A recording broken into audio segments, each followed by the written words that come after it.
Welcome back to my channel Pawan eco world. Students, हम कर रहे थे चैप्टर नंबर फर्स्ट और आज करेंगे पार्ट नंबर थर्ड।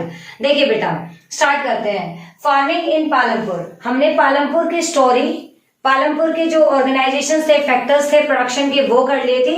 और जो नेक्स्ट जो टॉपिक है वो है फार्मिंग इन पालमपुर। तो देखिए बेटा, फार्मिंग जो है वो पालमपुर में कैसे थी। तो सबसे पहली बात तो जो फार्मिंग थी उसके लिए जो लैंड थी वो बिल्कुल ही फिक्स थी।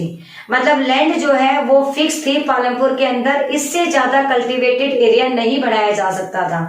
लैंड इतनी ही थी जिसके ऊपर खेतीबाड़ी हो रही थी। खेतीबाड़ी करने के लिए और जमीन नहीं बढ़ाई जा सकती थी। ये तो सबसे पहली बात कि लैंड कैसे थी, फिक्स फैक्टर थी। नंबर 2, जो पालमपुर है उसमें पॉपुलेशन जो है उसको रहने के लिए, खाने के लिए ज्यादा की जरूरत थी। अब लैंड फिक्स थी तो वो फार्मिंग कैसे करते थे। 75% लोग वहां पे फार्मिंग एक्टिविटीज के अंदर इंक्लूड थे। वहां पे जो फार्मिंग होती थी वो मैं बताऊंगी वो कौन कौन सी करते थे।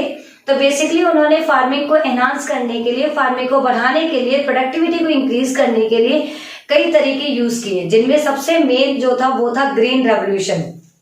मतलब एक तरीके से उन्होंने जो फार्मिंग के अंदर एक्टिविटीज इंक्लूड करी वो ये इंक्लूड करी कि उन्होंने मॉडर्न फार्मिंग मेथड्स वो इंक्लूड किए। उन्हें पता था कि जमीन जो है वो बढ़ाई नहीं जा सकती, तो प्रोडक्शन को कैसे बढ़ाया जाए। प्रोडक्शन को बढ़ाने के लिए उन्होंने मॉडर्न फार्मिंग मेथड्स का यूज किया।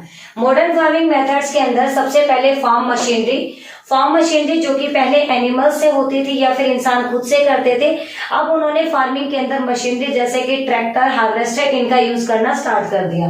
नंबर 2, इन्होंने जैसे डीजल वगैरह की जो इलेक्ट्रिसिटी वगैरह होती है उसके यूज कर दिया।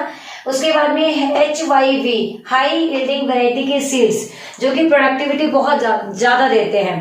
पहले क्या होता था कि ट्रेडिशनल तरीके से बीजों को उगाया जाता था। पहली बार एक खेत में जो बीज उगाया गया उसी बीज को अगले साल दोबारा से उगा दिया जाता था। बट वहां से प्रोडक्टिविटी बहुत कम आती थी, तो वहां के लोगों ने हाई यील्डिंग वैरायटी के सीड्स को यूज किया। इससे हुआ क्या, प्रोडक्टिविटी बहुत ज्यादा होने लगी। प्रोडक्शन पर हेक्टेयर जो आउटपुट थी वो बढ़ गई थी। अगला, उन्होंने फर्टिलाइजर्स का यूज किया। फर्टिलाइजर्स जैसे कि केमिकल फर्टिलाइजर्स, क्योंकि फर्टिलाइजर्स के अंदर हम बात करें जो कि मैन्योर होता है, जो कि खाद, जो कि एक तरीके से ऑर्गेनिक तरीके वाला होता है, वो यहाँ पे यूज नहीं हो रहा था। यहाँ पे केमिकल फर्टिलाइजर्स यूज हो रहे थे। मतलब यहाँ पे एनिमल वेस्ट यूज ना करके केमिकल फर्टिलाइजर, यूरिया वगैरह का यूज किया जा रहा था। 2 तरीके से फार्मिंग होती है, एक होती है ऑर्गेनिक और एक होती है इनऑर्गेनिक। ऑर्गेनिक वो होती है जिसमें एनिमल वेस्ट या फिर एक नॉर्मल तरीके से हम खेतीबाड़ी करते हैं, जहां पे खाना पीना हेल्दी होता है। जबकि यहाँ पर खेतीबाड़ी किस तरीके की हो रही थी, एक तरीके से इनऑर्गेनिक हो रही थी, जिसमें यूरिया खाद का यूज किया जा रहा था। बट स्टिल ऑर्गेनिक जो है उसकी प्रोडक्टिविटी कम होती है, इनऑर्गेनिक की प्रोडक्टिविटी ज्यादा होती है। तो प्रोडक्शन को बढ़ाने के लिए उन्हें फर्टिलाइजर्स का यूज किया। पेस्टिसाइड्स होते हैं जब हमारे खेत के अंदर फसल के अलावा कुछ अलग तरीके के कीड़े मकोड़े या फिर अलग तरीके के घास फूस उसके साथ में आ जाती हैं, उसको हटाने के लिए पेस्टिसाइड्स का यूज किया जाता है। वीड्स को हटाने के लिए पेस्टिसाइड का यूज किया जाता है। तो यहाँ पे भी वो किस तरीके का यूज कर रहे थे, पेस्टिसाइड्स का, मशीनों को, मतलब एक तरीके से जो होते ना दवाइयों का यूज कर रहे थे। और दवाइयां भी कैसी थी, बहुत ही एडवांस थी, जो कि ऑर्गेनिक तरीकों में नहीं आती है, इनऑर्गेनिक तरीकों से आती हैं। उसके बाद भी इरिगेशन फैसिलिटीज। अब पानी के लिए बेसिकली खेती बाड़ी में सबसे मेन रोल प्ले करता है पानी। हमने फसल उगा दी, फसल उगाने के बाद पानी नहीं हुआ तो ऑब्वियस सी बात है फसल ग्रो नहीं करेगी। तो जो पालमपुर के लोग थे वो ऐसा नहीं कि अपनी पूरी तरीके से खेती बाड़ी पे, एक तरीके से फसल का जो प्रोडक्शन था उस पे वो बारिश के लिए डिपेंड करते थे। उनके पास कुछ अच्छे साधन थे, जैसे कि कैनाल्स, जो कि नहरें होती हैं, डैम्स जैसे कि बांध वगैरह, उसके बाद में इलेक्ट्रिसिटी और पंप सेट्स। ये कुछ तरीके थे जहां पे वो इरिगेशन फैसिलिटीज को बढ़ाकर प्रोडक्शन को बढ़ाने की कोशिश कर रहे थे। इन शॉर्ट, अगर मैं पूरी स्टोरी को सम अप करूं तो पालमपुर के गांव में जमीन जो है वो फिक्स थी, उसके कल्टीवेटेड एरिया में कन्वर्ट नहीं किया जा सकता था। तो उस प्रॉब्लम का सॉल्यूशन उन लोगों ने वहां modern farming methods, modern farming techniques का यूज करके किया और वहां पे उन्होंने प्रोडक्शन एक्टिविटीज को बढ़ा लिया।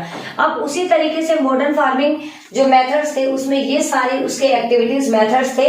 तो कुछ फार्मिंग के मेथड भी हैं जैसे कि multiple cropping, mix cropping, multiple cropping होता है कि एक ही खेत के अंदर कई सारी फसलों को उगा देना।